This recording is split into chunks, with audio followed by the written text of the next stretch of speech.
Bismillahirrahmanirrahim. Assalamualaikum warahmatullahi wabarakatuh, para sahabat pejuang Riyadhah. Syukur alhamdulillah, alhamdulillahi wassalatu wassalamu ala rasulillahi sayyidina Muhammadin sallallahu alaihi wasallam. Allahumma sholli ala sayyidina Muhammad wa ala ali sayyidina Muhammad. Allahumma sholli ala sayyidina Muhammad wa ala ali sayyidina Muhammad. Apa kabar para sahabat pejuang Riyadhah? Sudah sampai mana nih Riyadhah hari ini? Tetap semangat ya. Semoga apapun yang menjadi hajat teman-teman di sini segera diijabah oleh Allah Subhanahu wa taala dalam waktu dekat dan tepat pastinya. Masya Allah, tabarakallah, alhamdulillah, hari ini aku bawain 3 testimoni langsung dari para sahabat pejuang Riyadhah ya. Nah, khusus untuk komen yang pertama atau testimoni yang pertama ini dari Kak Ganesha Indri. Nah, beliau ini sempat komen di salah satu videoku yang judulnya itu Challenge T30D.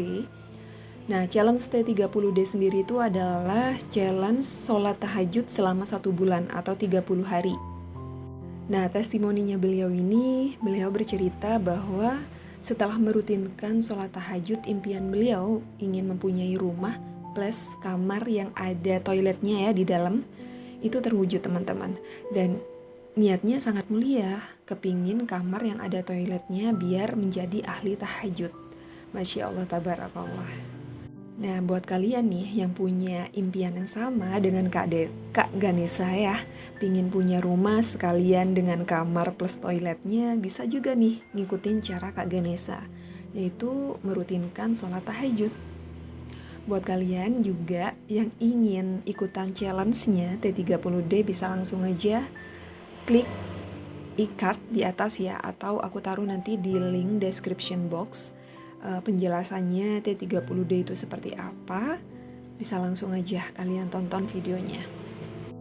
Kita langsung aja ya baca testimoninya. Bismillahirrahmanirrahim. Alhamdulillah, aku rutinin sholat tahajud dan bernazar. Suatu saat aku pingin punya rumah sendiri dan pingin buat kamar tidur yang di dalamnya sekalian ada kamar mandinya, agar aku bisa jadi ahli tahajud dan kalau mau wudhu ataupun mandi tuh gak susah ke belakang. Alhamdulillah, gak sampai hitungan tahun Allah Subhanahu wa ta'ala kabulkan doaku. Dengan mudahnya aku membuat rumah. Rezeki selalu datang saat aku membuat rumah. Gak ada yang gak mungkin jika Allah menghendaki. Nah, itu dia testimoni dari Kak Ganesha. Kalau ngomongin soal keajaiban sholat tahajud itu memang top banget teman-teman. Karena memang banyak banget fadilah yang mungkin teman-teman sekarang lagi butuhkan. Salah satunya adalah dipermudah segala urusannya. Urusan apa Kak? Ya macam-macam. Urusan rumah tangga juga bisa, urusan masalah pekerjaan, urusan impian pun juga bisa, kayak gitu teman-teman. Dan ada lagi fadilah yang sangat luar biasa. Salah satunya adalah orang yang rutin sholat tahajud, yang ahli tahajud, itu bakal ditolong sama Allah. Bahkan pertolongannya itu tanpa perantara teman-teman, langsung Allah yang nolong. Karena ini sudah dijelaskan ya di Quran surat Al-Isra ayat 80, dan berikanlah kepadaku dari sisi engkau kekuasaan yang menolong. Jadi buat teman-teman yang sekarang punya masalah berat, entah itu masalah hutang, masalah impian, masalah perjodohan, masalah apapun itu, coba deh rutinin sholat tahajud. Kalau seandainya 1 hari kurang, ya kalian bisa lah buat riyadhah, mungkin 1 minggu riyadhahnya, atau kalau masih kurang 2 minggu, atau bahkan 1 bulan, bahkan seterusnya kayak gitu riyadhahnya. Yakin kalau sholat tahajud itu keajaibannya luar biasa.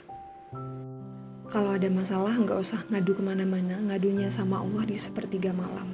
Nah itu baru top, dan insya Allah kamu juga bakalan ngerasain keajaibannya. Testimoni kedua datang dari Kak Rega Pratama. Beliau bercerita dengan keajaiban sholawat yang awalnya bingung karena uangnya itu tinggal 50.000 aja dan harus membayar arisan. Tiba-tiba dompetnya terisi sendiri. Berapa nominalnya? Kita langsung aja ya baca testimoninya. Bismillahirrahmanirrahim. Assalamualaikum. Waalaikumsalam Kak Rega. Aku mau berbagi pengalaman nih. Aku beberapa minggu ini kebingungan karena cuman punya uang 50.000. Mana belum bayar arisan. Malamnya ada yang nagih arisan yang uang 50 tadi itu aku bayarin arisannya. Dalam keadaan bingung, aku terus bersolawat 1000 kali dan juga istighfar juga sama 1000 kali. Pas ngambil dompet, mau ngambil KTP, aku nemu uang yang jumlahnya 700.000. Maka dari itu aku makin yakin Allah tidak pernah bohong dengan janji-janjinya. Insya Allah aku bakalan terus mengedawamin istighfar dan juga sholawat. Dan aku minta doanya ya, supaya aku bisa istiqomah dan juga mudawamah. Amin ya Allah ya Rabbal Alamin. Ini relate banget sama ceritaku di tahun 2017 atau 18 ya, kalau nggak salah, saat bisnis hijabku mau tutup. Selain aku punya kewajiban untuk membayar gaji karyawan, gaji tim produksi, aku juga punya kewajiban bayar wifi. Yang pada saat itu totalnya kalau aku biasanya store ya, itu 600.000 per bulan.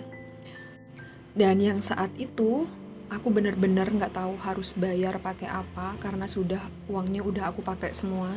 Dan dengan berat hati akhirnya aku pinjam suami ya untuk bayar uang wifi ini. Pas mau bayar di Indomaret ternyata mbaknya bilang kalau tagihan wifi bulan ini sudah dibayar teman-teman. Dan aku nggak tahu siapa yang bayar. Dan anehnya ini nggak berlaku cuman pas bulan itu, bulan berikutnya. Jadi bulan kedua dan ketiga aku juga nggak bayar karena pas mau setor itu katanya sudah ada yang bayar. Aneh kan? Karena penasaran akhirnya aku langsung aja ke kantor pusatnya wifi-nya ya, Telkom. Aku tanya sama petugasnya, kira-kira siapa sih yang bayar? Aku ngerasa nggak bayar. Dan ternyata saat dicek itu memang kesalahan dari Telkom sendiri. Saat aku tanya, jadi totalnya aku harus bayar berapa selama 3 bulan itu tadi karena memang kesalahan sistem ya. Aku kan juga nggak enak, takutnya itu jadi mudorot juga buat orang lain. Ternyata si supervisornya bilang, nggak apa-apa, nggak usah dibayar karena itu kesalahan kami. Jadi 3 bulan itu aku dibebasin bayar teman-teman. Ya bersyukur dong, secara waktu itu aku lagi bingung-bingungnya, income juga amburadul, bisnis juga mau tutup, dan alhamdulillah tagihan wifi aku dibebaskan selama 3 bulan. Nah itulah cara Allah nolong umatnya. Kadang unik kayak gitu ya, kita nggak tahu lewat mana-mana tapi tiba-tiba selesai gitu aja. Dan ini nih yang buat candu kayak gitu ya, candu sholawat, candu riadoh, candu sholat sunnah lainnya. Karena memang ada suatu keajaiban yang tiba-tiba aja ada dan gak pernah terfikirkan.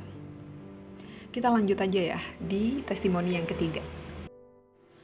Testimoni yang ketiga datang dari Kak Raisa Estetik. Ya, ini mungkin nama bisnisnya karena beliau ini komen di Instagram aku. Alhamdulillah Kak Ovi, setelah gabung bareng grup yang awalnya ikutan challenge dan akhirnya jadi kebiasaan. Sekarang hati makin tenang, yang pasti nggak ada istilah nggak punya uang. Wah keren banget ya ini. Karena emang keajaiban sang pencipta nyata kalau dirayu dengan sekuat tenaga, karena kan emang mintanya suatu hal yang besar, yang nggak kepikiran bisa dijangkau menurut aku. Jadi harus pakai jurus ekstra untuk merayu Allahnya. Makasih Kak, udah buka jalan pikiranku. Aku yang awalnya ibadahnya biasa-biasa aja, belang-belang kayak ular. Lucu ya? Iya emang teman-teman. Buat kamu yang mau ikutan riadoh bareng-bareng sama kita kayak gitu ya, langsung aja cek di description box. Nah di sana nanti kita gabung sama-sama teman pejuang riadoh ya, kita saling menguatkan, ngasih semangat yang sama. Terus kalian juga bisa tanya-tanya seputar riadoh Y40H dan SYA 40H. Kalau kita hijrahnya atau riadohnya bareng-bareng kayak gitu ya, kita tuh punya semangat kayak gitu teman-teman. Beda lagi kalau sendirian. Saat kita down, mungkin teman-teman kalau ikut grup riadohnya jadi kembali semangat kayak gitu. Karena ngelihat teman-teman yang lain juga semangat menjalani riadohnya, akhirnya kita terpacu buat semangat juga. Yang paling aku suka dari testimoni kakak ini adalah perlu digarisbawahi ya. hati makin tenang, dan yang pasti nggak ada istilah nggak punya uang. Wah, keren. Tapi emang beneran ya, aku selama nggak riadoh, kemarin ya baca solawat-solawat, sekedar solawat gitu ya, nggak riadoh rutin WJ 40H dan SYA 40H. Jujur selama aku ngejalanin yang namanya bisnis, emang kelihatan rame, tapi aku nggak punya tabungan sepeser pun. Jadi uang kemana aku juga nggak tahu kayak gitu ya, kelihatannya banyak tapi tiba-tiba banyak juga pengeluaran. Tapi alhamdulillah dengan riadoh ini semakin tenang pikiran, punya solusi dalam setiap masalah. Dan anehnya saat riadoh aku punya tabungan kayak gitu teman-teman ya, meskipun tabungannya nggak seberapa, nggak sampai berapa digit kayak gitu, tapi alhamdulillah uang yang aku keluarkan, yang aku dapatkan itu barokah. Beda ya sama uang banyak tapi nggak barokah, itu sama aja cuma numpang lewat kayak gitu. Tapi kalau uang yang berkah, yang barokah, meskipun sedikit kita ngerasa cukup aja. Dan semoga dengan riadoh ini jadi pembelajaran buat kita, karena harta sebenarnya ada dua macam kan, ada yang berkah dan enggak. Nah itu aja mungkin testimoninya ya, cukup, jangan terlalu banyak nanti bosen dengerinnya. Aku doain buat teman-teman yang sekarang berjuang untuk riadoh, teman-teman yang juga setia nonton video-videoku, semoga Allah mendatangkan rezeki yang barokah. Jadi rezekinya nggak cuma sedikit tapi banyak yang barokah, biar bisa berbagi dengan yang lain juga, bisa bersedekah lebih banyak, bisa menebarkan manfaat yang lebih banyak dengan harta yang dikasih sama Allah. Kita ketemu lagi di podcast berikutnya. Jangan lupa subscribe ya. Wassalamualaikum warahmatullahi wabarakatuh. Bye.